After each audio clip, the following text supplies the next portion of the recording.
전 세계 모든 나라가 이 프라이버시 법이 있냐? 그건 아니에요. 여기는 뭐 몇 개 나라, 미국에서도 모든 주가 이 프라이버시를 뭐 이렇게 법에 따라서 이렇게 반려시켜서 하는 게 아니라 몇 개 주에서 이제 하는데, 요즘 이런 문제가 우리 자신의 어떤 웹 이용이라든가 뭐 이런 것과 관련해서 관련이 많죠. 그래서 여기 사실은 뭐 프라이버시 내용, 법상에 있는 내용들이 여러 가지가 있을 수 있는데 핵심을 찾아보면 이런 거라는 거죠. 기록이 수집, 유지, 이용, 배포되는지를 개인이 결정하는 거예요. 자기의 어떤 정보라든가 이런 게 수집이 돼서 어떻게 사용되고 누구한테 배포가 되느냐 이런 거를 결정을 해야 되는 거고, 두 번째는 동의 없이 다른 목적에 이용되거나 활용되는 것을 방지해야 되겠죠. 내가 동의를 요만큼 해줬는데 전혀 다른 목적으로 사용되고 있다. 자, 그건 문제가 있는 거죠. 자, 그리고 정보에 대해서 기록이 항상 그대로 있는 게 아니죠. 그 정보가 변동될 수도 있고 때로는 불필요할 수도 있고 이런데, 자, 이거를 기록을 교정하거나 수정할 기회를 개인이 가지고 있어야 된다는 거예요. 그리고 정보가 의도된 대로 사용을 하기 위해서는 최신 정보가 이용돼야 되는데, 여러분도 마찬가지고 저도 마찬가지죠. 10년 전의 모습이 다르죠. 5년 전에 여러분의 상태가 다르잖아요. 근데 5년 전의 상태대로의 어떤 정보가 유통이 막 되거나 이렇게 되면 어떤 사람에 대해서 오도할 수도 있고 다르게 비출 수도 있다는 거예요. 그래서 이런 게 최신이고 정확한 정보가 유지돼야 된다는 거죠. 그리고 이런 것들이 이제 원칙이라고 할 수 있는데, 프라이버시 법에. 자, 이게 만약에 안 지켜졌어요. 안 지켜지면 어떻게 할 거냐. 그냥 이렇게 규정이 돼 있는데 안 지켜지면 그게 법이 아니죠. 침해되거나 이런 것들이 만약에 누군가로부터 침해되거나 이렇게 됐을 때 구제책이 있어야 된다는 거죠.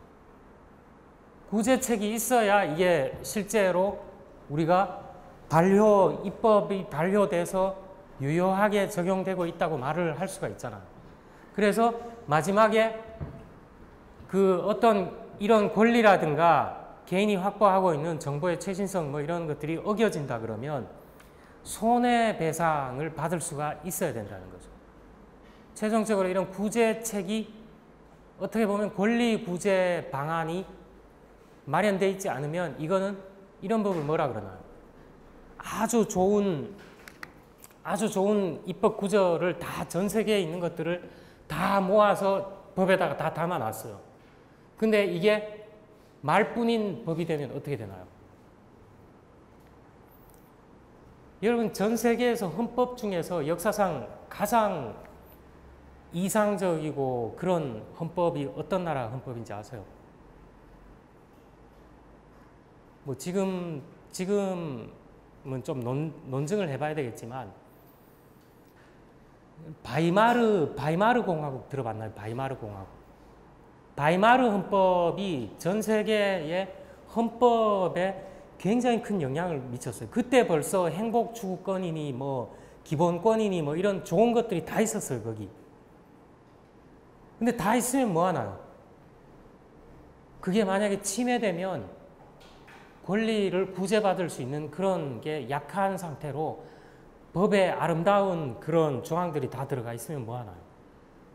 그래서 그런 법들을 우리가 프로그램적인 법이라 그러죠.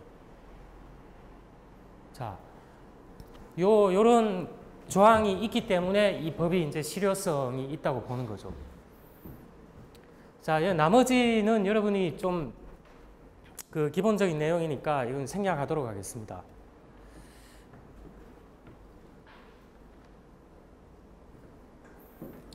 자, 지적재산권인데 이거 과거에 굉장히 많이 이게 강화됐었죠.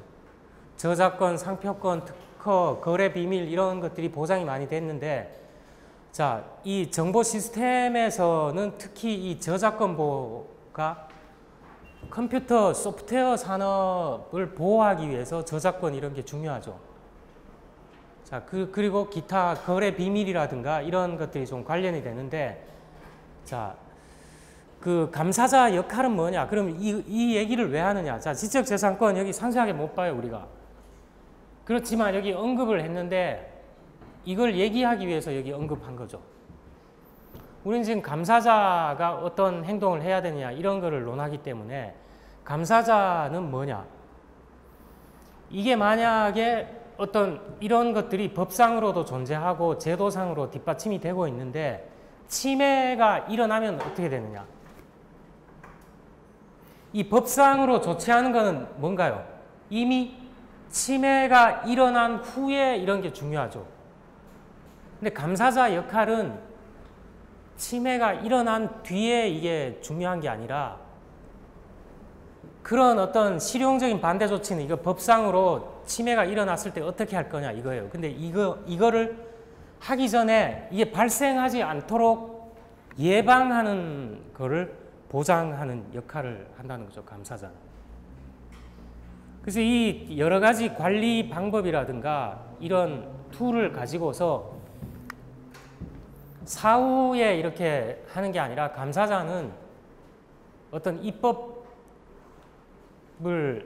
실행하는 사법인이 아니잖아요. 그래서 이 반대 조치가 침해가 발생하지 않도록 그 예방하는데 이런데 좀 역할을 한다는 거죠. 자, 여기서는 그 정도만 기억을 하면 되겠어요. 나머지는 좀 이해를 하기 위해서 이렇게 좀 얘기를 해놓은 부분입니다.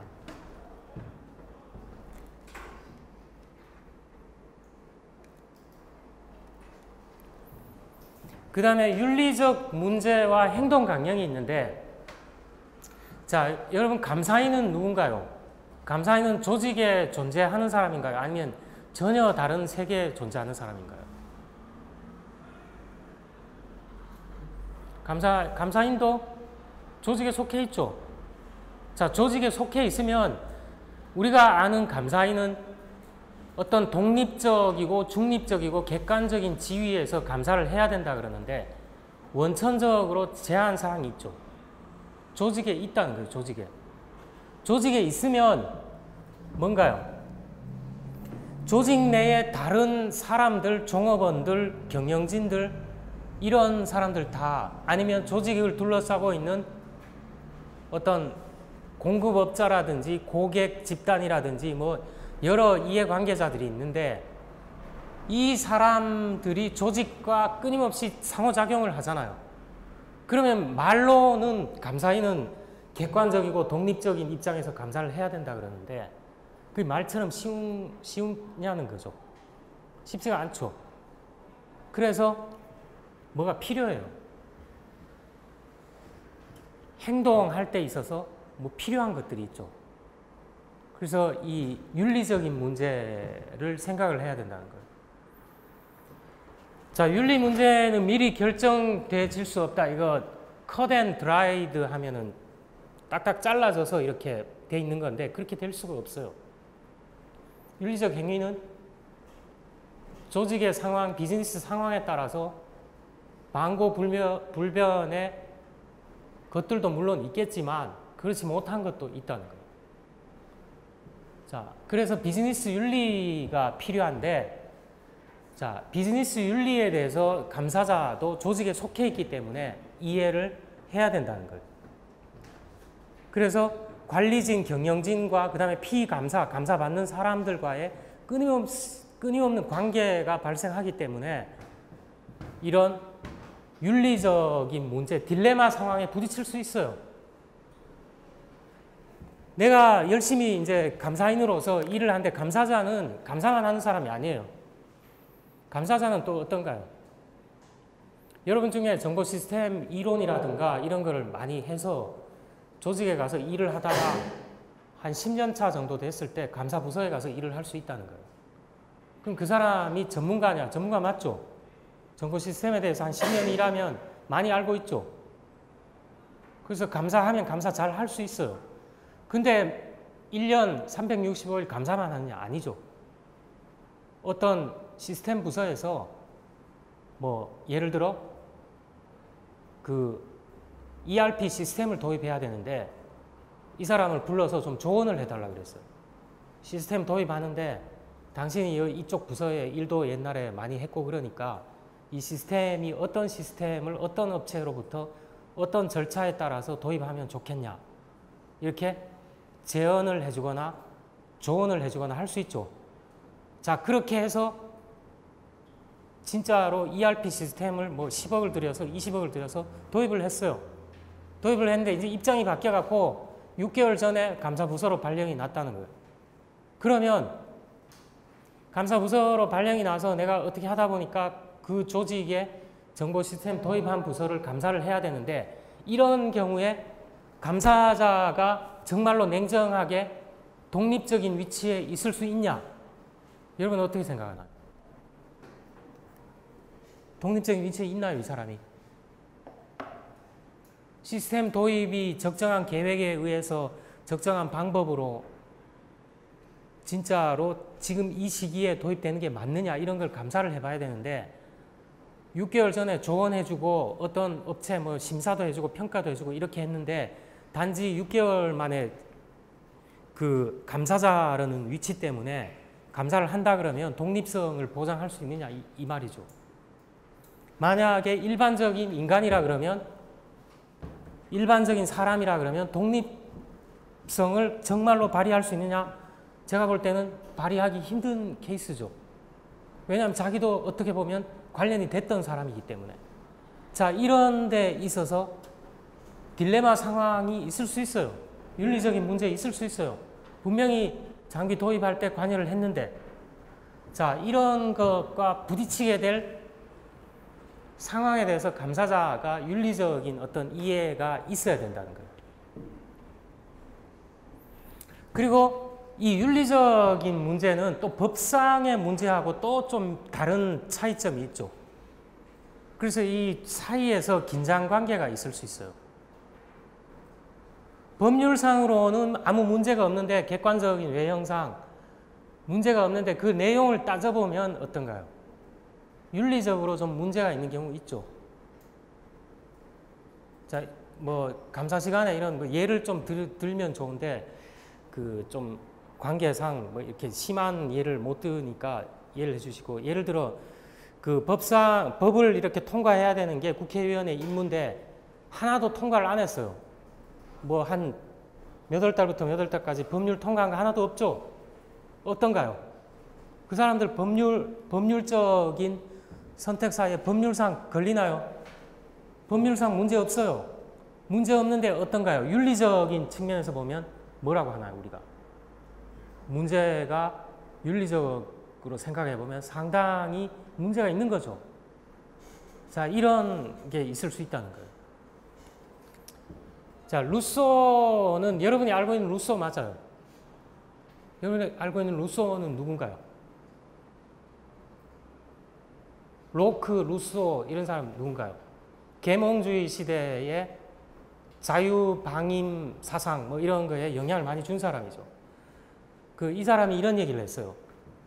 윤리적인 그 주요 영역이 세 가지가 있다. 지금 보면 뭐 아무것도 아닌데 일찌감치 권위 있는 사람이 이렇게 얘기를 했기 때문에 이런 데 언급이 되는 거예요.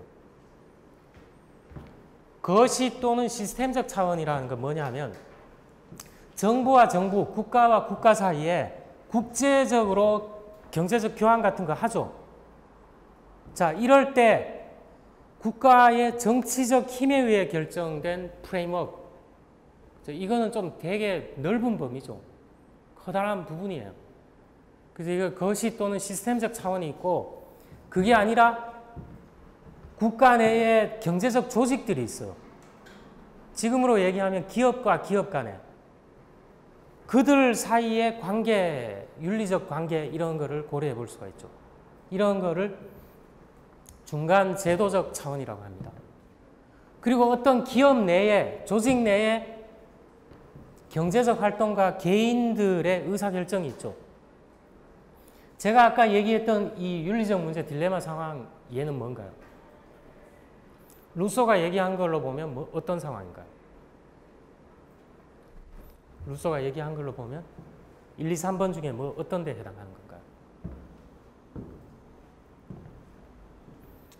대충 봐서는 3번이겠죠. 조직 내의 경제적 활동과 개인들의 의사결정, 장비를 도입하고 사용하고 지금 시점에서 사용하는데 거기에 내가 관여했는데 지금 6개월 이후 시점에 나는 그 부서가 아니라 다른 부서에 있는 거죠.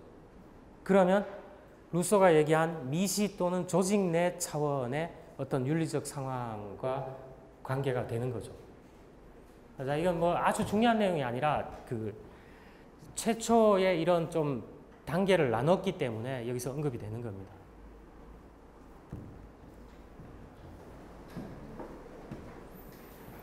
자, 윤리적 문제와 관련해서 자, 다른 거는 좀 생략을 하고 휠 라이트라는 사람이 이런 얘기를 했어요.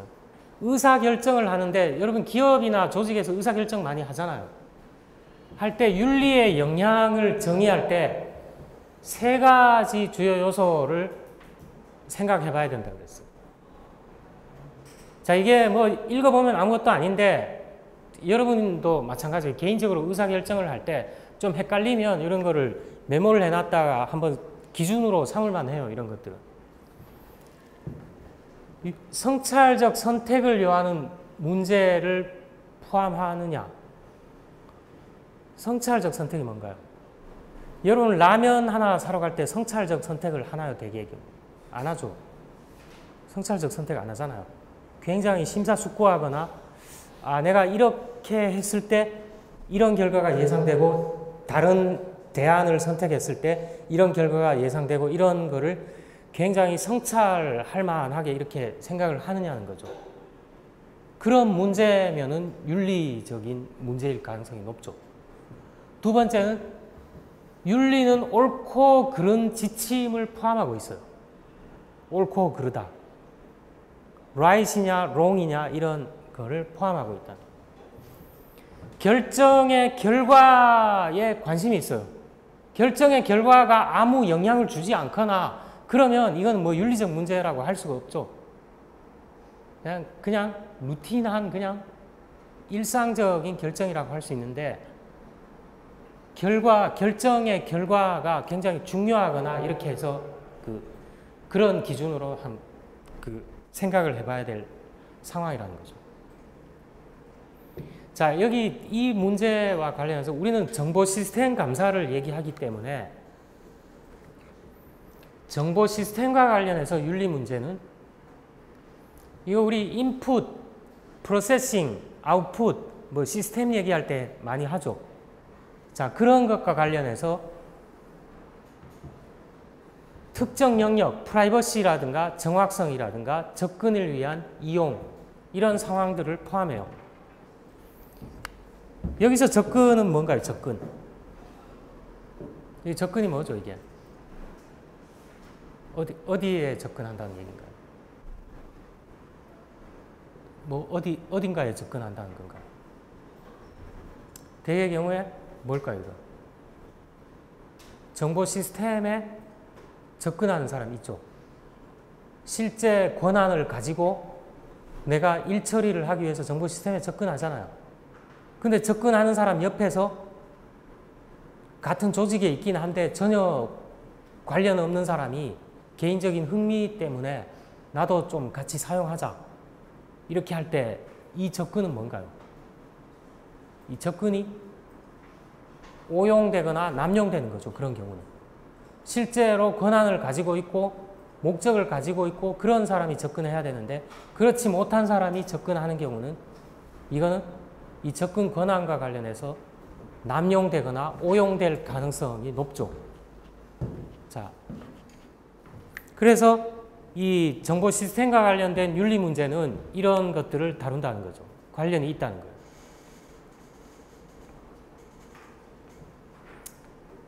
자, 이것도 뭐 길게 얘기하면 좀 자명한 거니까 이 정도로 얘기를 하도록 하겠습니다. 기업 행동 강령이 있습니다. 여러분 경영학 시간에 행동 강령 뭐 이런 거 봤을 거예요. 조직의 종사자들 행동 강령이 있죠. 그 코드 오브 컨덕트라고 해서 행동 강령이 있어요. 자, 여기서 이 영역이 굉장히 기업 행동 강령은 광범위한데 그 여기서 좀 봐야 되는 거는 기업 윤리 강령이라는 게 있어요. 기업 윤리 강령. 자, 기업의 윤리 강령은 이게 감독적 통제라 그랬는데 여러분 나중에 컨트롤이 크게 나눠보면 이 컨트롤이라는 거 통제라는 게 예방 통제가 있어요. 예방 통제.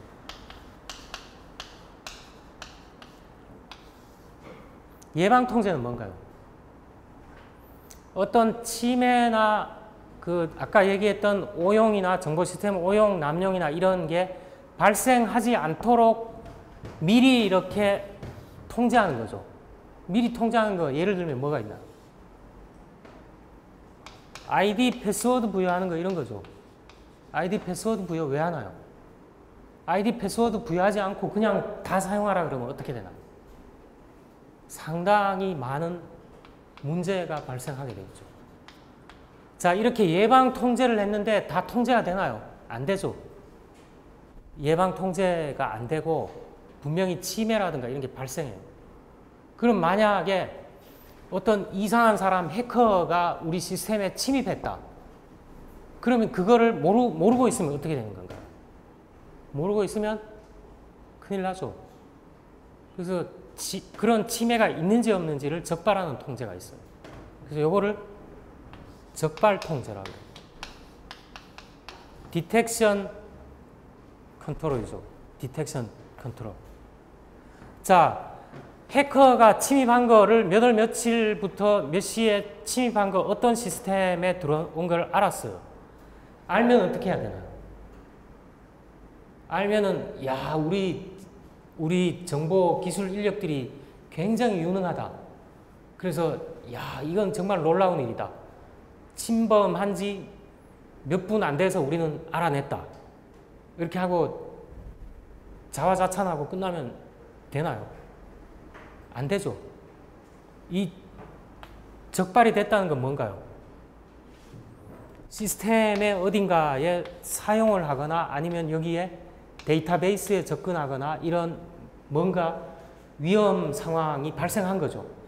자, 그러면 이 해커가 여기 들어와서 어떤 짓을 했는지에 대해서 다시 살펴보니까 이쪽에 DB를 얘가 열람을 했더라. 열람을 했더라. 그럼 어떻게 해야 되나? 적발, 이것도 하나의 적발이죠. 적발을 하고 어떤 조치를 해야 되나? 점검을 해봐야 되죠. 이게 왜 여기가 뚫렸을까? 사전에 예방 통제를 하기 위해서 한 절차나 프로세스에 문제가 없느냐? 점검해봐서 그거 똑바로 책임자가 있다 그러면 얘기를 해줘야 되죠. 너네 이게 좀 허술하게 돼 있어서 권한 없는 사람이 들어와서 할 수 있었다. 그래서 이걸 적발을 했으면 뭘 해야 되나? 커렉션 해야 되죠. 커렉션. 원상 복구를 하던가 여기에 침해가 발생했으면 조치를 해야 되는 거잖아요. 그래서 이거를 교정통제라고 합니다. 교정통제.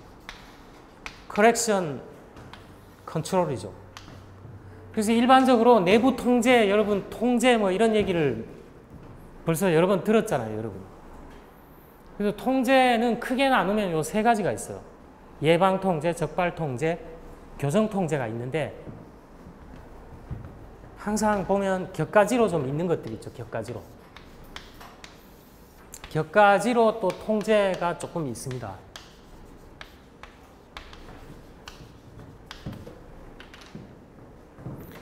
자, 여러분 한양 메일 쓰고 있는데 여러분한테 가끔 메일 날라오죠. 패스워드를 변경 안 한 지가 뭐 6개월이 넘었다.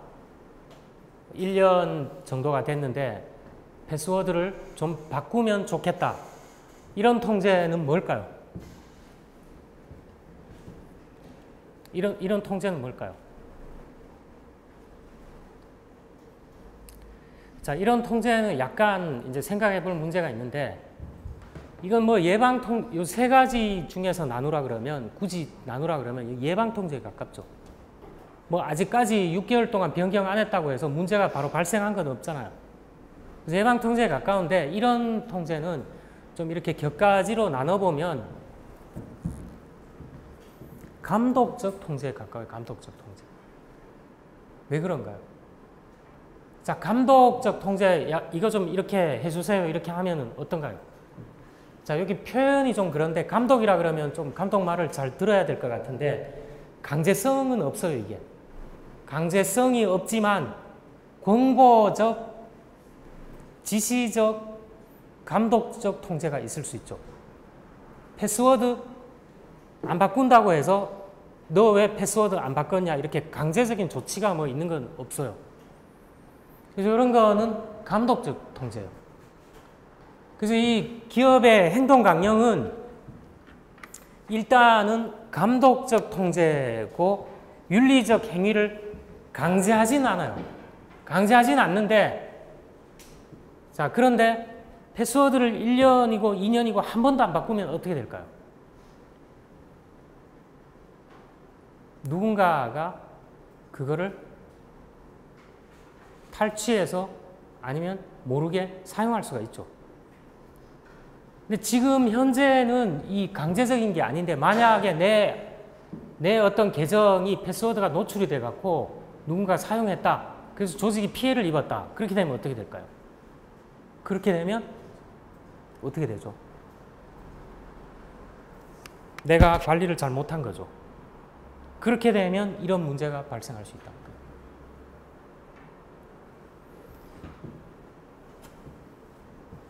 지키지 않는 구성원을 배제하는 수단으로 통제가 추가로 작동할 거라는 거죠. 요때까지는 권고적이고 감독적인 통제였는데, 이게 잘 안 하고 계속해서 어기고 이렇게 되면 어떻게 되냐? 그러면 이제 제재가 가해질 수 있다는 거예요. 그래서 여러분 보면 뭐 공인회계사 협회, 변호사 협회 이런 데 가면 다 이런 규정이 있어요. 윤리강령, 기업의 윤리강령, 행동강령 있죠. 근데 이거를 한두 번 어겼다고 해서 바로 어떤 제재가 있는 건 아니에요. 근데 어떤 결과물하고 연결이 되면 어떻게 되나요? 심한 경우에는 그 협회로부터 자격 박탈되거나 쫓겨날 수 있죠. 자, 그런 게 이 감독적 통제, 윤리적, 윤리강령 이런 거의 성격이에요. 자, 이 행동강령은 모든 조직을 위해 설정돼야 하고 실행돼야 하는 게 맞아요. 근데 사람들은 그냥 윤리적으로 존재하는 거구나. 그리고 때로는 무시하고 그러는데, 어쨌든 자, 여기 의미 있는 게 1987년에 트레드웨이 위원회에서 어떤 것들을 권고를 했어요. 권고. 이런 것들을 조직에서는 좀 윤리강령, 행동강령으로 준수하면 좋겠다. 그리고 그 뒤에 나온 이거 킹2는 여러분 여기서는 무시하세요. 이거는 그 남아프리카 공화국에서 어떤 그 기준을 수립해서 했던 그런 권고안 뭐 이런 건데, 여기서 이제 같이 이렇게 받아들여져서 했던 거예요. 자, 요약을 하면 행동강령은 이런 것들 포함해요. 여러분 행동강령 이런 거 윤리강령 읽어보면 정직하고 일체성, 도덕성, 공정, 공평, 뭐 책임감 이런 내용들이 대개의 경우에 다 들어가 있어요. 자, 여기에 근데 한정되지는 않는데 이런 것들이 거의 들어가 있어요. 거의 들어가 있는데, 자, 같이 어떤 조직의 일을 하기 위해서 같이 모여있는 사람들은 가치를 공유해야 되잖아요. 가치를 공유해야 그 가치를 달성할 수가 있잖아요. 나는 이렇게 생각하고 너는 이렇게 생각하고 이렇게 다 다르면 이 가치 공유가 안 되면 조직의 목표를 달성하기가 상당히 어렵죠. 자, 그런 이해의 기반을 두고 이런 행동 강령을 지키도록 권고를 하고 있다는 거죠.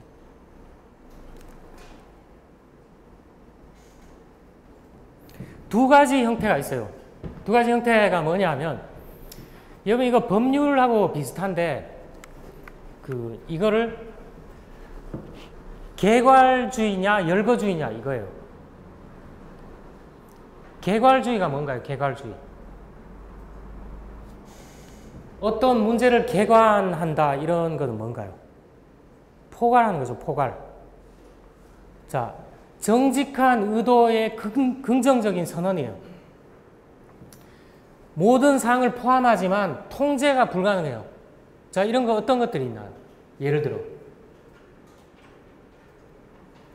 감사자한테 당신은 이해관계자와 어떤 저촉되는 행동을 하게 되면 문제가 있을 수 있으니까 그런 사항이 발생하면 보고를 하는 게 좋겠습니다. 그럼 이해관계자와 저촉되는 행위가 뭐냐에 대해서는 구체적인 언급이 없죠.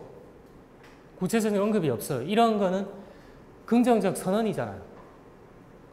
근데 구체적인 선언을 할 수도 있죠. 예를 들어 이해관계자로부터 뭐 감사를 하는데 5만 원 이상의 식사를 대접받는다거나 선물을 대접받는다 그러면 반드시 신고해야 된다. 이런 건 뭔가요? 타당하지 못한 행위를 목록화하는 거잖아요. 이건 열거주의죠. 열거주의. 근데 열거주의는 뭔가요? 다 할 수가 없어요. 그렇게 되려면 뭐 진짜 수백 페이지가 될 수도 있죠. 열거를 다 하려고 하면. 그리고 상황이 바뀌게 되면 다시 그거를 업데이트를 해야 되죠. 그래서 이런 좀 개괄주의로 하냐 열거주의로 하느냐에 따라서 조금씩의 문제는 있기는 있는데, 자, 대개의 경우는 이걸 결합시켜야 되겠죠. 아주 중요한 문제는 예시를 해야 되겠죠. 예시를. 자, 이렇게 결합해서 하고 있어요. 자, 이것도 한번 행동 강령 이것도 좀 규범적인 뭐 이런 거기 때문에 여러분이 보면 될 것 같아요. 자, 이제 뭐 좀 돌고 돌아서 IT 거버넌스가 나왔는데, 자, 오늘 할 내용의 사실은 핵심은 IT 거버넌스예요. IT 거버넌스가 굉장히 광범하다고도 할 수 있는데, 자, 조금 다른 자료를 먼저 보는 게 좀 이해하기가 좀 수월할 것 같아요.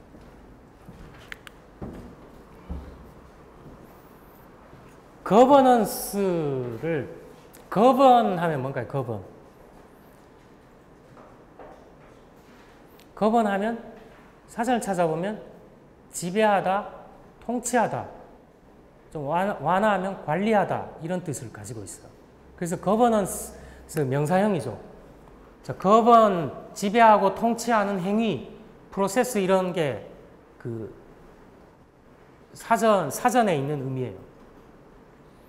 자, 이거는 경영학 기업 실무에서 corporate governance 이런 거 많이 해요. 경영학과에서도 얘기하고 행정학과에서도 이런 얘기를 해요. governance.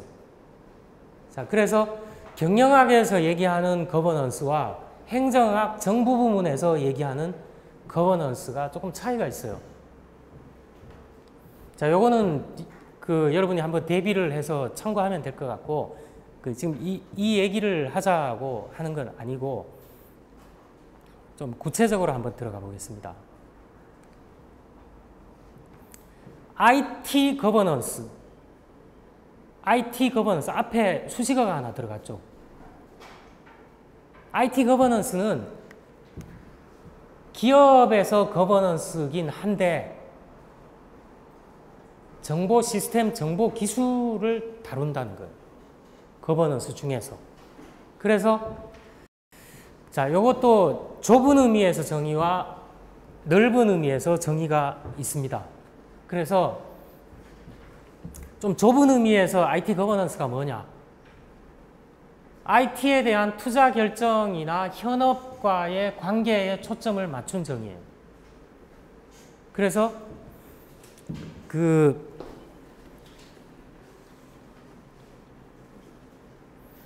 여러 학자들이 이렇게 정의를 했는데, 좁은 의미에서 정의를 한 거를 보면 고전적으로 IT 책임에 관련해서 정보 시스템과 현업 부서 간에 합의를 도출하고 구축하는 게 거버넌스다. 좀 되게 잘 안 들어오죠. 잘 안 들어오는데 이렇게 많이 이렇게 얘기를 했어요. 그리고 일반적인 매니지먼트하고 차이가 뭐냐에 중심을 가지고 정의한 것들이 있습니다. 자, 매니지먼트 여러분 경영학 공부를 해봤잖아요. 경영학에서는 어떤 계획하고 지휘하고 통제하고 조정하고 뭐 이런 걸 하잖아요. 근데 여기 IT 거버넌스는 이렇게 좀 정의를 할 수 있는데, 자, 우리가 지금 얘기하고자 하는 IT 거버넌스 뭐냐? 이 좁은 의미보다는 좀 넓은 의미로서 얘기를 하고 있다는 거예요.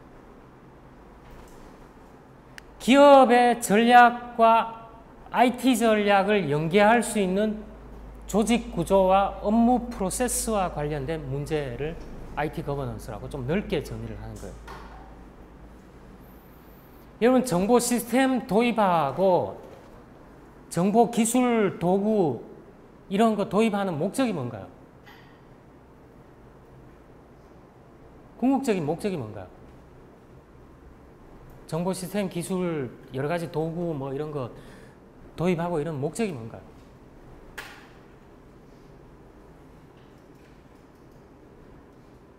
목적이 뭐가 있을까요? 네? 효율적으로 관리하는 거. 효율적으로 관리한다 그러면 그것도 하나의 과정 내지 수단이라는 의미가 있잖아요. 제가 이제 궁금한 거는 목적 내지 목표가 뭐냐는 거예요. 정보 시스템을 뭐 옆에 회사가 쓰니까 우리도 최신 시스템으로 바꾸자 이런 건가요? 예? 이익을 극대화하자. 그것도 좀 맞는 말인데, 과거에는 좀 맞는 말인데 지금 뭔가요? 예? 통합 관리를 하기 위해서. 통합 관리를 하는 목표가 뭔가요? 목적이 뭔가요? 저 IT 뭐 도입하고 이렇게 해서 통합 관리를 한다. 통합 관리하는 목적이 뭔가요? 통합 관리하는 목적이 뭔가요, 여러분? 여러분이 회사의 사장인데 정보 시스템 부서에서 이런 시스템을 새로 도입했으면 좋겠다. 막 주장하고 막 설득시키려고 그러는데, 여러분 사장이면 뭘 물어볼까요? 네? 내가 사장인데 옆에 계속 그런 얘기를 해요. 귀가 딸토록 막 몇 번 보고서 잘 써와서 이런 시스템 도입해야 된다고 막 이렇게 얘기를 하고 설득을 시키려고 하는데, 그럼 제가 사장인데 뭘 물어봐야 되나, 그 사람한테? 그렇죠. 이게 기업 가치에 도움이 되느냐 이거죠. 기업 가치, 다른 말로 하면 기업이 계속해서 생존하는데 무슨 의미가 있느냐는 거예요. 무슨 궁극적인 가치를 제공해 줄 거냐. 그건 뭔가요? 기업의 목표죠, 기업의 목표. 그러면 IT 거버넌스니 뭐 정보 시스템 감사하니 이런 거 하는 목적이 뭔가요? 기업 목표 달성하려고 하는 거잖아요. 기업 목표 달성하려고. 기업 목표 달성하려고 하는데 누가 권한 없는 사람이 들어와서 시스템 망가뜨리고 뭐 우리 중요한 자산, 정보 이런 거 빼가고 이렇게 되면 기업 목표 달성 못 하잖아요. 그렇죠? 그래서 IT 거버넌스니 뭐 하는 궁극적인 목적은 뭔가요? 기업 목표 달성하는데 기여하기 위해서 하는 거죠. 그래서 종합한 정의는 뭐냐? 조금 그 IT 거버넌스를 정의를 해보면 좀 넓은 의미로 IT의 경영적인 가치를 극대화할 수 있도록, 이게 뭔가요? 다른 말로 하면 기업 가치를 극대화할 수 있도록, 다른 말로 하면 기업의 목표 달성을 하기 위해서 IT 개발, 운영, 활용 등 전반적인 사항을 회사의 일부만 하는 게 아니라 전사적이고 전략적인 차원에서 관리하자는 거예요. IT 부서가 있죠, 다. IT 부서에서 국지적으로 이렇게 하다 보니까 안 된다는 거예요. 전사적인 기업 목표 달성하는데 기업 가치 실현하는데 그렇게 국지적으로만 해서는 안 되고 이걸 뭐 그때그때 상황에 따라서만 해야 되는 게 아니라 회사 전체적으로 전략적으로 관리하자는 거예요. 그게 IT 거버넌스. 요 앞에 했던 거하고 이렇게 비교해 보면 조금 무슨 의미인지 알겠죠? 그래서 줄여서 그냥 얘기하면 기업 목표를 달성하기 위해서 IT를 계획하고 운영하고 활용하고 이러는 거를 전사적으로 관리를 하자. 뭐 이런 게 IT 거버넌스라. 기업 거버넌스는 뭐냐? 그 앞에 IT를 빼면 되죠. IT를 빼면 돼요. 기업의 가치 실현, 목표 달성을 위해서 기업에 있는 자원이라든가 이런 것들을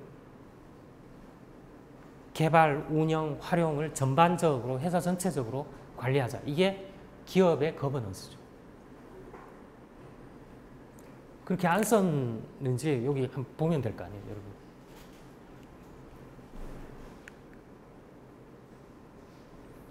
그래서 아까 제가 질문을 했을 때 여러분 중에서 이렇게 질문했을 때 그 나온 것들 아까 뭐 통합관리하자. 통합관리 뭐 이런 게 어떤 게 있나요? 통합관리 이런 거? IRM이 뭔가요, 여러분? IRM. Information Resources Management죠. 정보자산 관리. 이거 통합관리하는 거예요. 이게 유사한 개념들이에요. 유사한 개념들.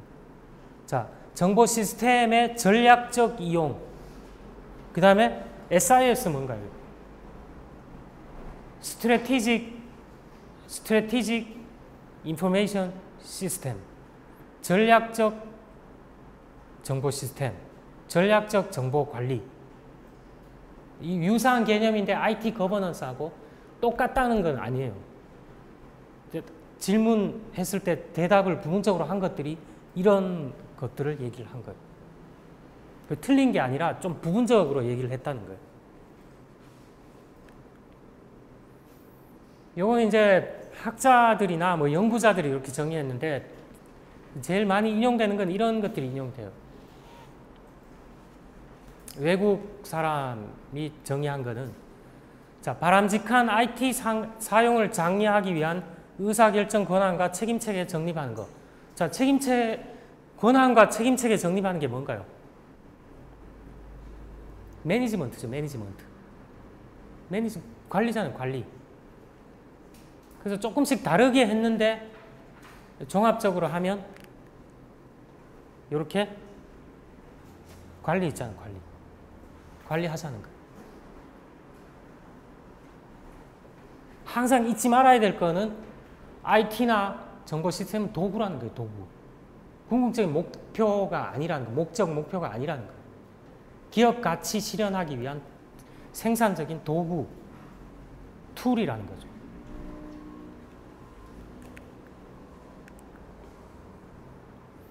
자, 기업 거버넌스 중요성이 증가하고 있다 그랬는데, 자, 이런 뭐 원칙도 발표하고 그랬는데, 이 IT 거버넌스에 결정적인 영향을 준 게 뭔가 하면,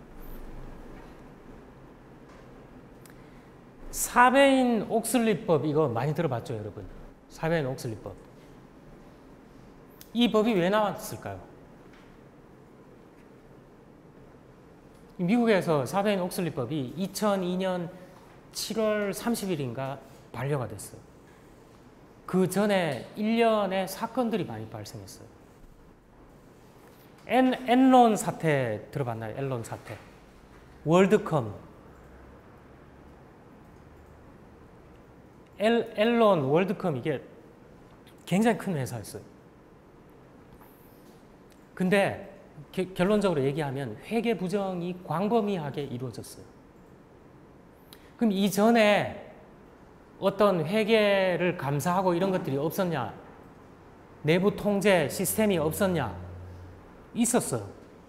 있었는데 왜 이런 회계 부정이 발생했을까요? 파산했어요. 그래서 엔론, 월드컴 이런 게 파산했어요. 이런 큰 회사가 파산하니까 막대한 영향을 주죠. 시스템 막 근간을 흔들어요.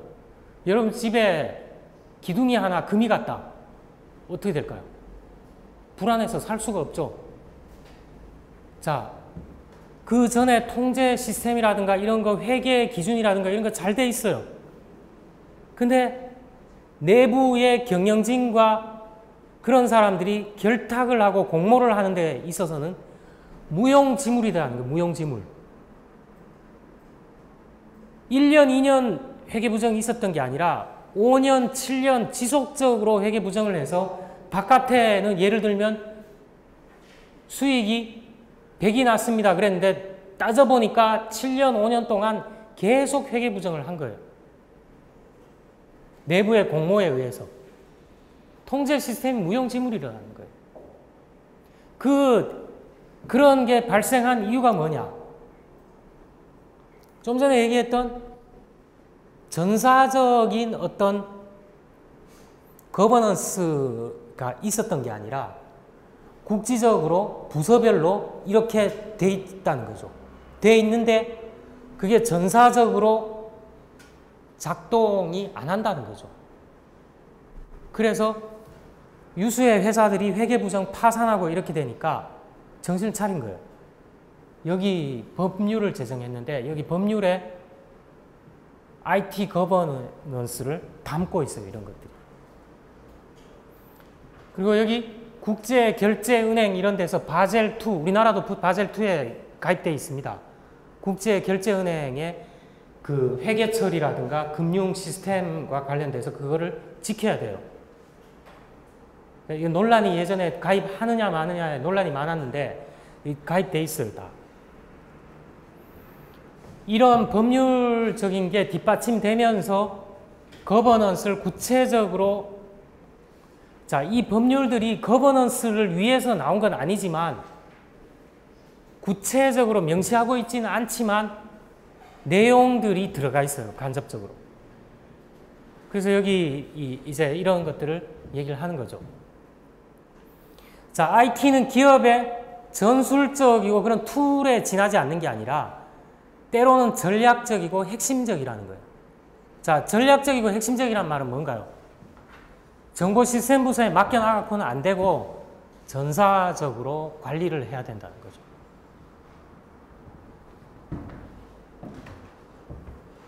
자, 기대를 충족시키지 못한 거, 이건 여러분이 읽어보세요. 투자를 많이 하고 있는데, IT 투자를 많이 하고 있는데 기대만큼 안 나오죠, 성과가. 자, IT 거버넌스의 목적 및 수단인데, 거버넌스 궁극적인 목적 제가 얘기했어요. 경영적인 가치가 뭔가요? 기업의 목표예요, 목표. 기업이 존재하는 목표죠. 이 목표를 극대화하기 위한 거예요. 기술적으로 아주 최첨단 기술 시스템 도입했다. 이런 게 중요한 게 아니라 때로는 최첨단이 아니더라도 반드시 최첨단이라고 해서 가장 최신이라고 해서 기업 가치 실현하는 게 아니죠. 그렇지 않더라도 기업 가치 실현에 도움이 되면 그거로서 존재 이유가 있는 거죠. 자, 그래서 조직에 기여할 수 있는 가치를 제공하는 거예요. 그래서 이렇게 하기 위해서는 IT와 경영이 따로 놀면 안 되겠죠. 매니지먼트 영역과 전략적으로 얼라인먼트가 돼야 된다는 거예요. 두 번째는 IT 자원관리, IRM, 아까 비슷한 개념으로 나왔죠. 유사한 개념 중에 IRM이 있었잖아요. 이거를 자원으로서 회사에서 중요한 자원으로서 관리를 해야 된다는 거예요. 자, 물론 관리해야 될 IT 자원을 좀 세분화하면 여러분 이런 거 많이 배웠잖아요. 데이터, 애플리케이션, 응용, 인프라, 시설, 설비, 인력. 최근에 하나 추가됐죠. 과거에는 5가지 중요하다 그랬는데 최근에는 프로젝트가 추가됐어요. 프로젝트. 이게 이제 관리해야 될 IT 자원에 인식되기 시작했어요. 플러스로. 자, 위험 관리해야 돼요. IT 위험 관리, 리스크 매니지먼트 해야 됩니다. 그 다음에 이렇게 연계하고 관리하고 이런 것들은 뭔가요? 관리를 한다는 것은 관리를 한다는 것은 뭔가 하나 또 추가가 돼야 되죠. 어떤 거를 해봤는데 잘했냐 못했냐 평가를 해봐야 되는 거잖아. 그래서 여기 성과를 모니터링하는 거, 평가하는 거예요. 그래서 IT 부분의 성과를 여러분이 조직에 가면 이런 게 있어요. 제가 이 KPI 하다가 정말 힘들었는데 우리 본부 KPI를 좀 엑셀로 만들어서 관리하고 이랬는데 합니다. 이런 거를 꼭 IT 거버넌스 때문에 하는 건 아니고 원래 기업의 어떤 거버넌스를 위해서 이런 걸 도구를 가지고서 측정을 하죠. 항목들이 있어요. 항목들이. 이 항목들이 지금 이제 9월 달이니까 3, 4분기가 끝나가죠. 그러면 이제 보름 정도 있으면 3, 4분기가 끝나는데 과연 75일 정도, 분기 75일 정도 중에 분기 목표로 했는 게 이만큼인데 과연 어느 정도 갈까? 이런 걸 계속 모니터링 한다는 거예요. 그래서 핵심 성과 지표, 핵심 목표 지표 이런 것들이 있습니다. 자, 이런 걸 가지고 IT 쪽에도 측정을 해봐야 된다는 거예요. 그리고 균형 성과표라는 게 있는데 이건 뒤에 좀 언급할 기회가 있을 거예요. 이런 걸 가지고 단순히 화폐적인 어떤 그런 것만 측정하는 게 아니라 고객 관점, 비즈니스의 혁신성 뭐 이런 관점 4가지 정도 관점에 따라서 종합적으로 성과를 평가해야만 여기까지 해야 IT 거버넌스의 목적이 제대로 이루어졌느냐 안 이루어졌느냐를 알 수가 있다는 거예요. 이건 하나하나가 수단이 될 수가 있는 거죠. 이런 것들을 통해서 수단들을 통해서 IT 거버넌스가 진정한 기업의 가치 실현에 기여를 하느냐 이걸 측정해 볼 수 있다는 거죠.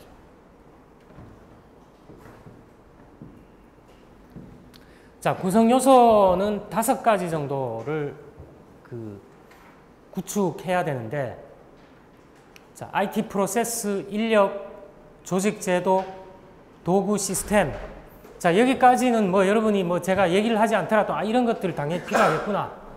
한데 마지막에 뭐가 있나요? 마지막에 컬처라는 게 있죠. 컬처. 여러분 정보 시스템 최신 정보 시스템 도입하면 모든 사람들이 만세 부르면서 좋아할까요? 정말 값비싼 시스템 편리하다 사용하면 진짜 편리해요. 근데 도입하면 다 이렇게 만세 부르면서 좋아하나요? 아니죠. 어떤 사람들은 뭘 할까요? 리지스턴스, 저항을 해요. 저항을. 시스템에 대해서. 왜 그럴까요? 내가 입사해서 한 15년을 이 시스템을 잘 이용했는데 별 무리 없이, 그리고 다른 사람들이 나한테 물어보고 해서 내가 그 노하우가 많이 쌓여서 가르쳐주고 이랬는데 갑자기 새로운 시스템 도입한다 그러면 어떻게 되나?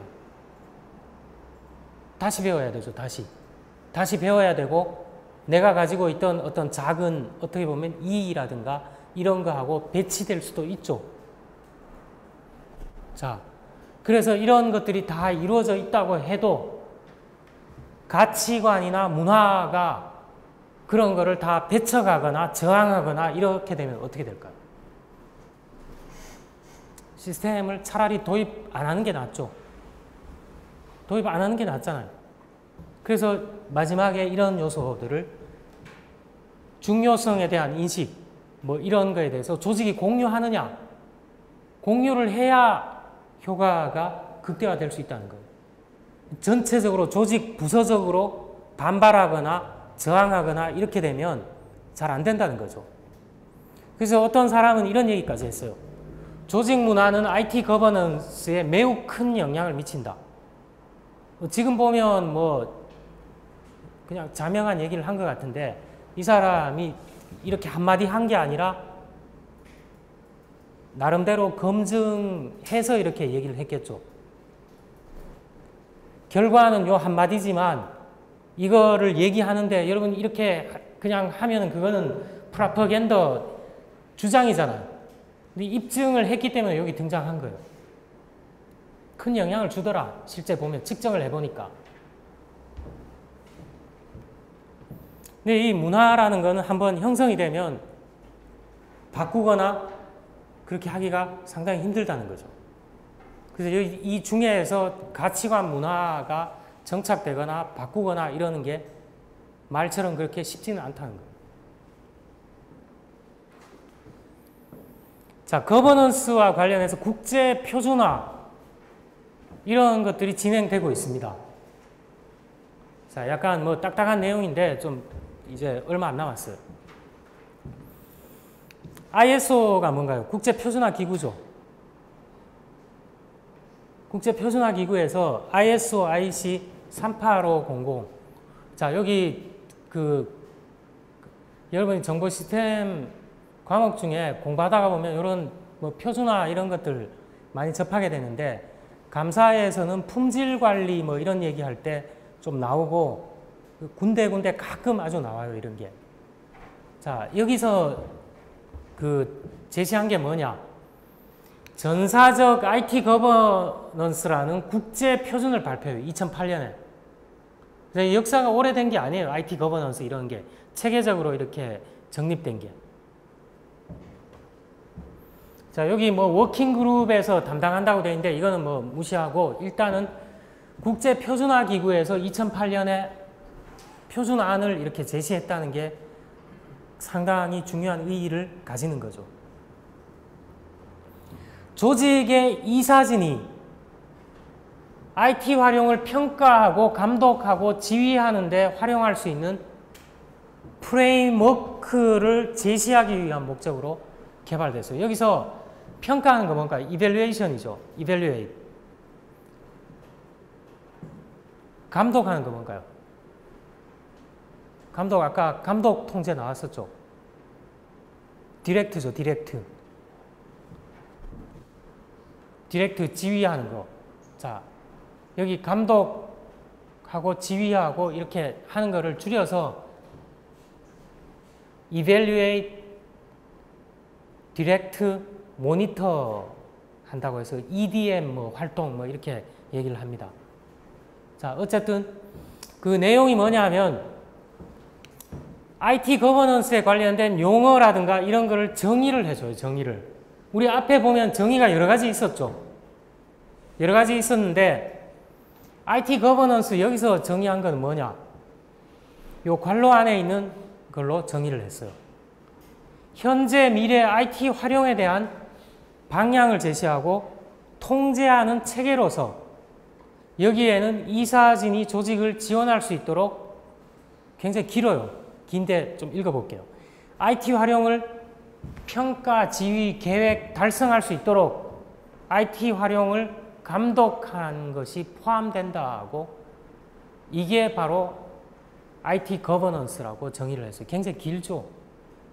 이 긴 거를 다 여러분 외울 필요는 없고, 아까 제가 얘기했듯이 좀 이해가 잘 안 되면 끊어서 굵은 것들 위주로 조직의 기업 가치라는 목표를 실현하기 위해서 IT를 계획하고 운용하고 활용하는 것을 전사적으로 관리하자. 뭐 이런 식으로 나름대로 IT 거버넌스를 좀 요약해서 기억을 하면 좋겠어요. 자, 이 사진은 뭐냐? 여기 이 사진 있었는데, 이 사진은 조직의 최상위 거버넌스, 거버넌스는 지배, 통치기 뭐 이런 거죠. 속하는 사람으로, 자, 기업의 소유자가 누군가요? 기업의 소유자는 다른 말로 하면 뭐죠? 주주, 이사회, 파트너, 고위 경영자, 법률의 승인을 받은 공무원이 포함된다고 정의를 했어요. 이 사진에 포함되지 않는 사람은 누굴까요? 일반 종업원 포함되나요, 여기 지금? 포함이 안 됐죠. 안 됐잖아요. 오퍼레이셔널 매니저 이런 사람들은 이사진이라고 할 수 없어요. 할 수 없잖아요. 누가 하나요, 이거를? 이사진들이 한다. 조직의 우리 피라미드 구조 많이 얘기하는데, 피라미드 구조에서 보면 주로 누가 한다는 건가요? 위에 최상위에서 한다는 거예요. 최상위에서. 최상위에서 권한 이렇게 평가하고 감독하고 지휘하는 데 활용한다 그랬는데 이건 뭔가요? 이 사람들의 뭐라고 할 수 있나요? 이렇게 하는 게 뭔가요, 이거? 권한을 가지고 있다 그러죠, 권한을. 권한을 가지고 있잖아요. 보세요, 이거. IT 활용을 평가하고 감독하고 지휘하는데 활용할 수 있는 이 사람들이 활용한다는 거잖아요. 막강한 권한을 가지고 있죠. 그럼 IT 거버넌스의 최종 책임자는 누굴까요? IT 거버넌스의 최종 책임자는 누굴까요? 이사진. 일반 종업원들이 아니에요. 왜 그런가요? 여러분 중에서 막대한 권한 주면 뭐가 수반되나요? 책임이 수반되는 거예요. 여러분 중에 막대한 책임만 주면 하려고 할까요? 안 하죠. 막대한 권한만 주면 모든 사람들이 다 하려고 할 거예요. 그래서 권한과 책임은 같이 따라다니는 거죠. 그래서 제가 여러분한테 물어봤어요. IT 거버넌스의 최종 책임자는 누군가요? 일단은 이사진이에요, 이사진.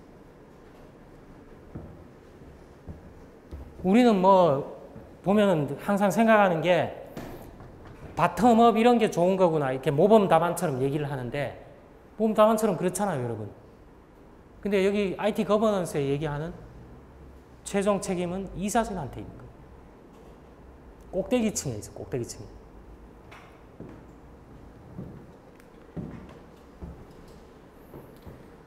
자, 주요 내용 여기서 그 국제표준화기구에서 발표한 거는 이런 것들이 들어가 있어요. IT 거버넌스를 위한 원칙들이 들어가 있어요.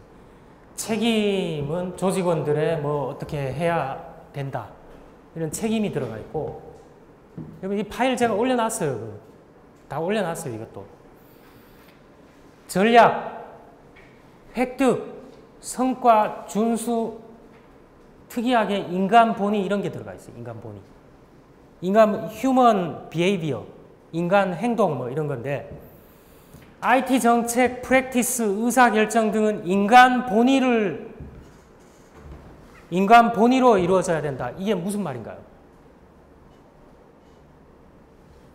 IT 정책, 프랙티스, 의사결정 이게 뭔가요? 왜 하죠, 이거를? 기업 가치라는 궁극적인 목표를 달성하기 위해서 하잖아요. 기업 가치 실현은 뭔가요, 결국? 시스템 가치를 극대화하기 위해서 하나요? 아니죠. 인간의 어떤 인간을 위해서 하는 거잖아요. 궁극적인 거. 그래서 여기 인간 본이라는 게 들어가 있어요. 그래서 요 6가지 원칙 각각에 대해서 여기 지금 간략하게 써놨는데 각각 원칙에 대해서 이사진이 수행해야 할 활동을 예시적으로 제시하고 있어요. 다 제시할 수는 없죠. 배나라, 감나라 뭐 이렇게 다 할 수는 없고 예시적으로 일부 열거를 하고 있다는 거예요. 열거를. 그래서 이사진 되면 그걸 이렇게 참고해서 보면 좋겠죠. 그러면 그 IT 거버넌스를 위해서 바람직하게 행동할 가능성이 높다는 거예요. 그래서 그 전에는 이런 전 세계적인 어떤 기구 같은 데서 한 거는 없고 이제 그 협회라든가 감사통제협회라든가 IT 거버넌스 인스티튜트 이런 게 있어요. 그런 협회, 기관 이런 데서는 했는데 이 전체적인 표준으로 이렇게 권고한 거는 처음이라는 거죠, 이게.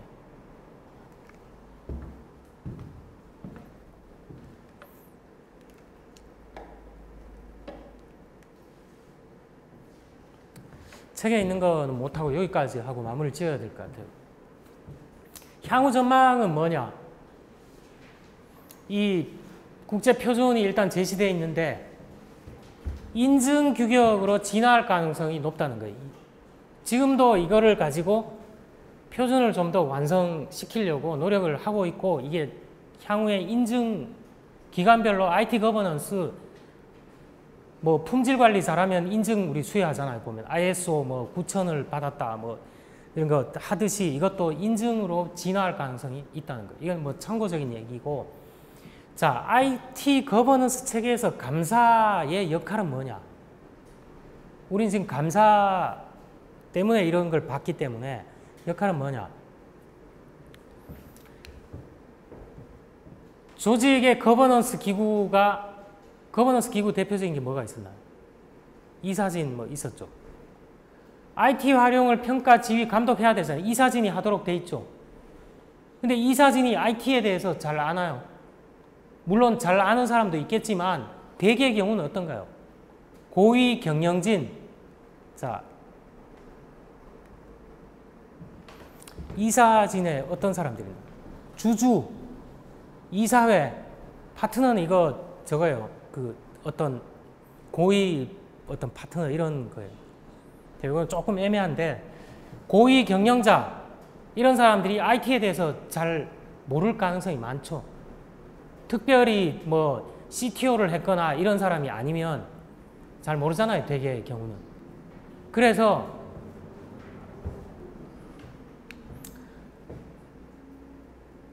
대표적인 거버넌스 기구 이사회만 있는데 이사회만 얘기를 했는데 다른 것도 있어요. 감사위원회 이런 거 있는데 자, 이런 사람 IT에 대해서 결국은 잘 몰라요.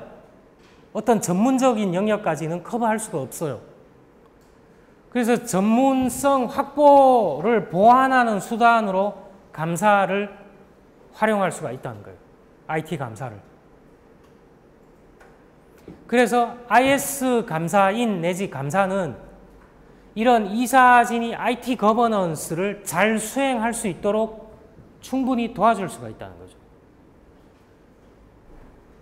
어떻게 충분히 도와줄 수 있냐? 그건 이제 앞으로 우리가 공부할 내용이라는 거예요. 제가 책을 써놓고 보니까 좀 너무 이렇게 조금 읽어본 사람은 알겠지만 책이 상당히 복잡하게 돼 있습니다. 이제 뭐 정보 시스템 감사가 여러 가지 내용들이 다 들어가 있기 때문에 그렇긴 한데 자, 오늘 뭐 공식적인 거는 여기 이렇게 수업을 하고 여기까지 혹시 질문 있나요? 여러분이 알고 있는 IT 감사 거버넌스하고 좀 다르다 뭐 이런 것들이 있나요? 예. 외부에서 감사할 수 있죠. 예. 외부 감사인이 할 가능성이 있죠, 많이. 예. 제가 아까 내부 감사만을 가지고 얘기했는데 그것만 아니라 외부 감사인이 어떤 조직을 감사할 수 있죠. 네. 있습니다. 좋은 지적이네요. 법률상으로 이런 게 있습니다. 뭐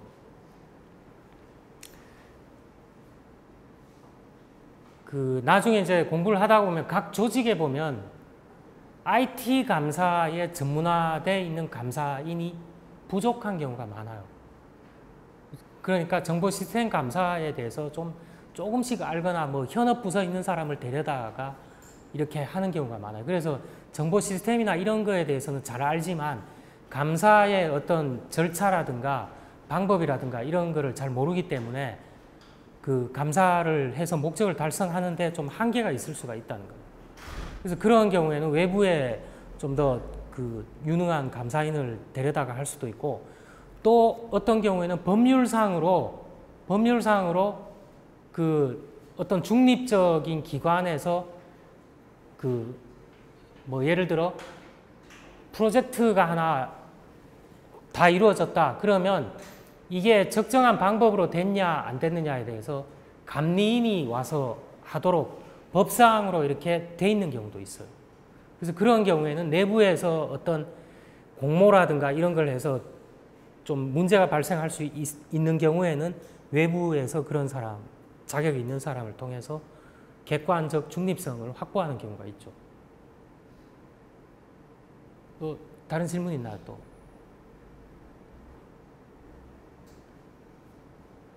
예, 질문이 없으면 또 수요일 날 만나서 얘기를 좀 해보도록 하겠습니다. 마치겠습니다.